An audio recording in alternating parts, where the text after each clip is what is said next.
Sir விருச்சிக ராசிக்காரர்களுக்கு இந்த ஆண்டு வரவும் செலவும் இருந்தாலும் கூட ஒரு சில காலகட்டத்துக்கு மேல் செலவினங்களாக இருக்கக்கூடிய கட்டம் இருக்குது. அது கடந்து இப்போது மிச்சவங்களாம் செலவு ஆயிடுச்சு அப்படின்னு நினைப்பாங்க. இவங்க அதை பெரிய இழப்பினாக எடுக்கக்கூடிய ஒரு காலகட்டம். அப்போது இந்த விருச்சிக ராசிக்காரர்களுக்கு 2026 ஜெயிக்கணும் சார். என்ன செய்யணும் கடந்து?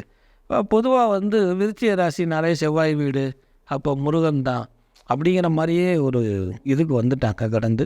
இன்னொன்று ட்ரெண்டிங் கடவுள் அப்படின்னா இப்போ முருகன் வந்துடுச்சு இப்போ கடந்து. அது உணவு, பஸ்ஸு இதெல்லாம் இப்போ ட்ரெண்டிங் கடவுளை நான் முருகனுக்கு எதிரி அல்ல கடந்தது.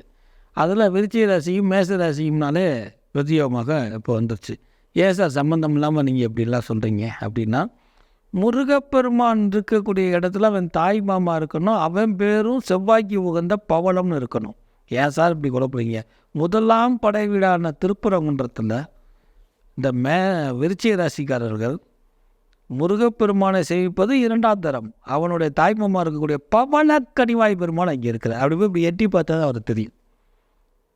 அவரை சேவிச்சுட்டு அங்கே இருக்கக்கூடிய திருப்பரங்குன்ற முருகனும் சேவிச்சா விருச்சிக ராசிக்காரர்கள் 2026 மகத்தான வெற்றி பெறலாம்.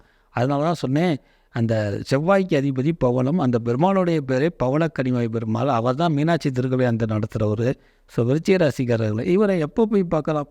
சகலமும் கிருஷ்ணார்பணம்னு சொல்லியிருக்கிறான். கடவுள் தான் நமக்கு டைம் குறிக்கணும், நம்ம கடவுள் குறிக்கக்கூடாது. பவளக்கனிவாயை எப்போ வேணால் பாருங்கள், எப்படி வேணால் பாருங்கள். அவனை சேவிச்சுட்டு முருகனை இங்கே இருக்கக்கூடிய திருப்பரங்குன்ற முருகனை சேவிங்க, மகத்தானவங்களுக்கு.